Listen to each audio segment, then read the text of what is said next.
All right, so welcome back. We're on day number 11. Today we got AKS 20B on the menu.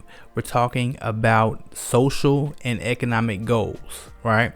So without further ado, let's go ahead and get started. Now, the first goal we're going to talk about is freedom.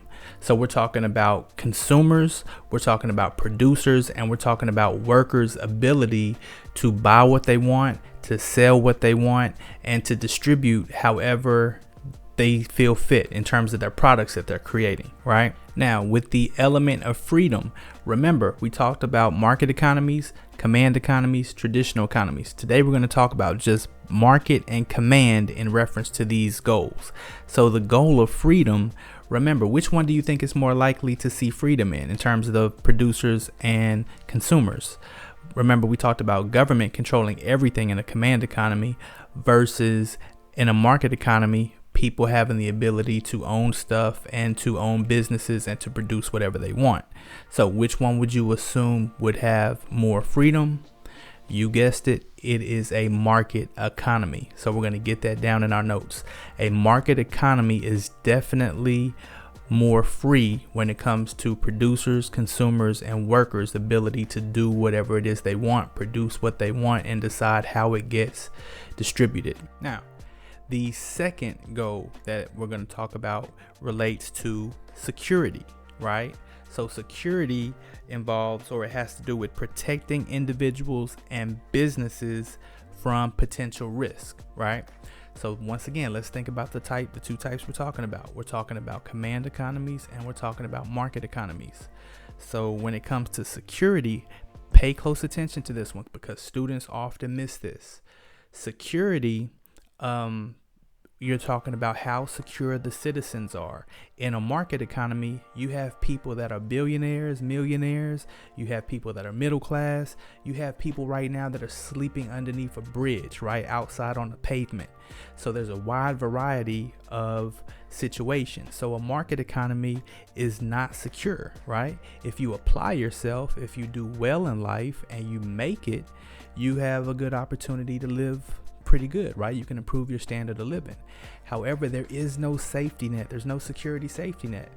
You decide what you want to do in a market economy. And if you apply yourself, you'll do good. If not, then there's no security net, right? Versus a command economy where who takes care of everybody? You guessed it, the government. So security.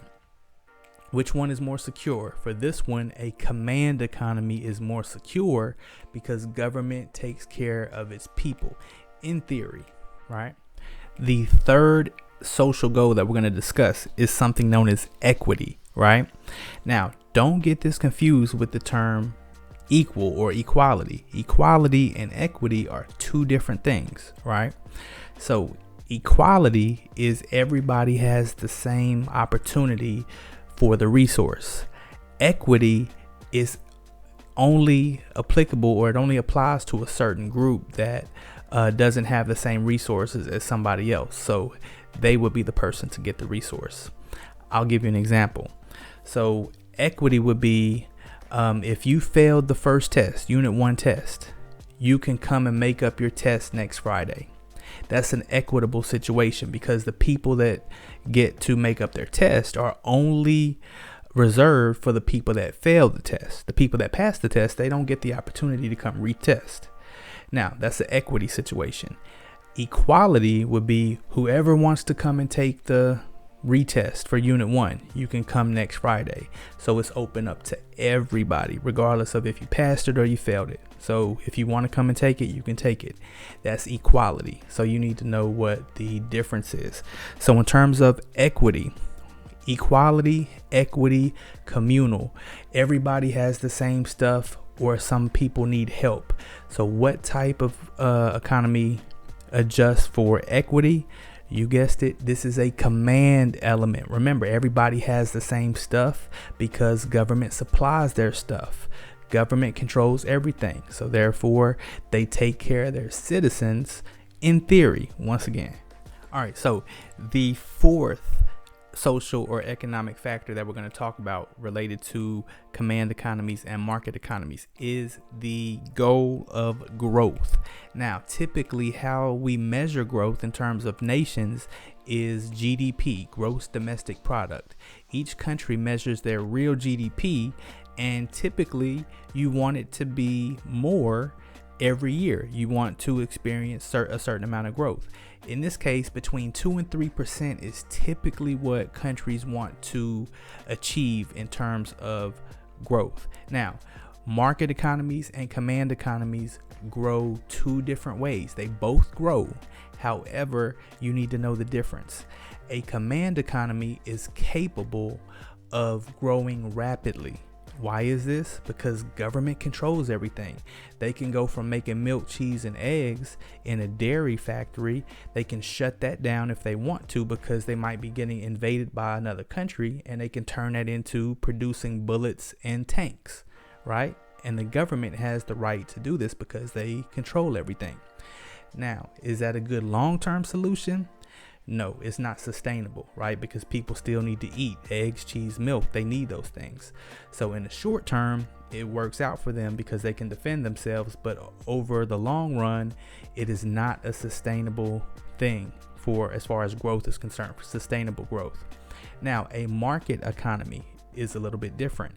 Market economies grow slower at a slower pace. However, their growth is more sustainable over time because we have a supply and demand system. We are going to adjust based on a supply and demand system. Think about right now, coronavirus. If you go to Walmart, you see sanitizer, you see a lot of different products, cleaning products, gloves, things that are in high demand right now based on a situation. So we have the ability to adjust. However, it takes us a little longer than some of these other command economy type of countries, right? All right, so we're going to talk about the fifth goal. Now, the fifth goal is efficiency. Efficiency. Remember, to be efficient, we're talking about when factors of production are allocated to the best possible use. Now, keep in mind, market economy versus a command economy. In a command economy, what did I tell you? Who produces everything? Who owns the resources? The government. Now, think about this. If you have a central planner, now when you hear the phrase central planner, you should be thinking about government control, people in government that make decisions, right? Central planners, centralized planners. So think about 20 people in government in a country that they are responsible for figuring out all of their citizens' wants and all of their citizens' needs. Everything from rings to earrings to belts to posters to computers to cameras to phones to pencils to socks to underwear to every possible product you can think of. What if government had to decide how much of those items they're going to produce for their citizens? How hard would that be, right? Is it possible to know exactly what people's wants and needs are? That's why command economies fail, because they can't possibly know exactly what their citizens want. Think about the United States of America. We don't have a command economy, but imagine if our government had to produce everything that we wanted and needed in terms of headbands, rings, watches, bracelets, shoes, socks, every product you can think of, right? Do people in Atlanta need the same exact thing as people in New York? No. So therefore, it is super duper difficult for governments to try to figure out what people want. So for our notes, command economies are definitely not efficient. Now, market economies are very efficient because we have a supply and demand system, right? Suppose that businesses produce too much of an item. Like, for instance, they produce too many jeans. They have leftover jeans collecting dust on the countertop. What will they do? They will drop the price, lower the price. That's going to increase the demand for that item because we as consumers want to pay less for that item. And ultimately, we're going to buy it, right? That's why we have clearance racks and we have sales, because they want to get rid of some of their stuff so they can create new stuff and make profit off of it. Market economy is efficient, command not efficient. All right, so we're going to talk about the sixth goal of price stability. Now, think about it. Command and market economies. Price stability is keeping prices relatively the same over time. So we're talking about inflation. We do not want inflation at a high rate. Inflation, remember, inflation is prices going through the roof, prices increasing over time. So rather than prices shooting up, we would like to keep them steady and stable. Now, for a market economy, let's talk about the United States.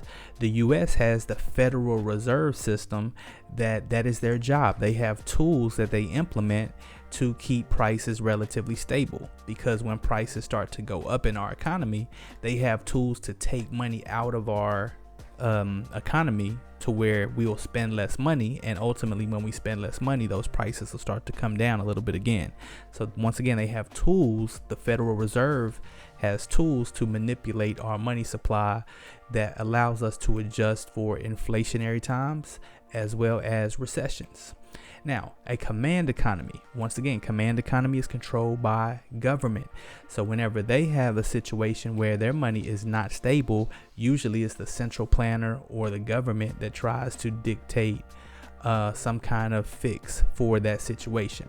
So it's not always a positive thing for them, because sometimes it leads to hyperinflation. That's when government just prints out money just to print it out, so people have more money. But when people spend that money, prices go through the roof, right? All right, so back again, we're going to talk about the seventh goal for command and market economies. The seventh goal is full employment. Now, this is not like how it sounds, right?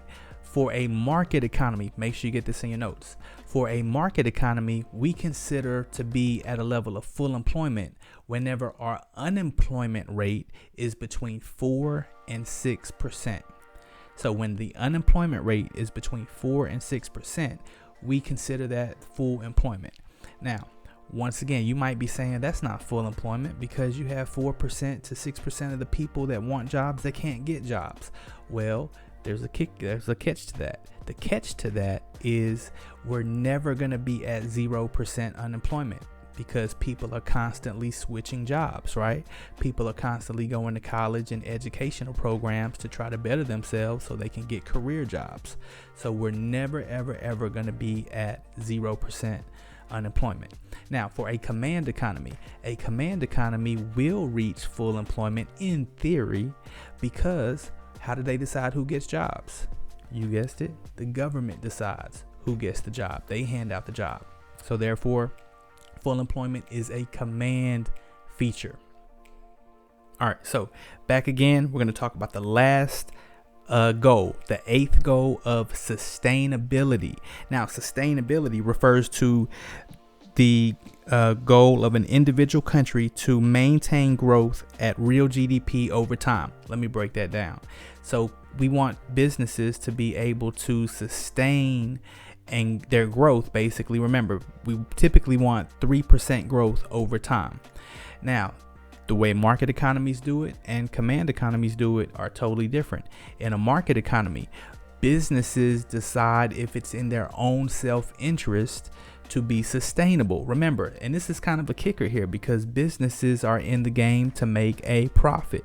But if they continually use their resources out of control, they're going to run out of resources. So they're not going to be able to sell that product or distribute that product at a later date, because they're all out of resources, right? I'll give you an example. Let's take Red Lobster. The lobsters that Red Lobster use for their products come from, or they're captured basically off the shore of the Bahamas. So therefore, these red lobsters, you have divers that go underneath the water in the Bahamas or off the shore of the coastline of the Bahamas. And what they do is they have rulers with them. They catch the red lobster, they measure the red lobster. If it doesn't meet a certain measurement requirement, they leave it alone. That's one way to impact sustainability, because if they just go down there and catch all the red lobster that they can find, they're going to run out of red lobsters to serve because of their greed, right? For making profit. So they have to come up with a strategy to be able to be sustainable. So for your notes, market economies, the business determines if it's in their self-interest to be sustainable. In a command economy, You guessed it. The government deals with sustainability however they see fit. But the government has too much on their plate. They got to make shoes and bread and eggs and computers and cameras and web cameras and lights and rings and everything for their citizens. So therefore, it's not a good system for a command economy to be sustainable. Therefore, they're not. All right, so I hope this video helped you with the social and economic goals of command and market economies. Until next time, peace.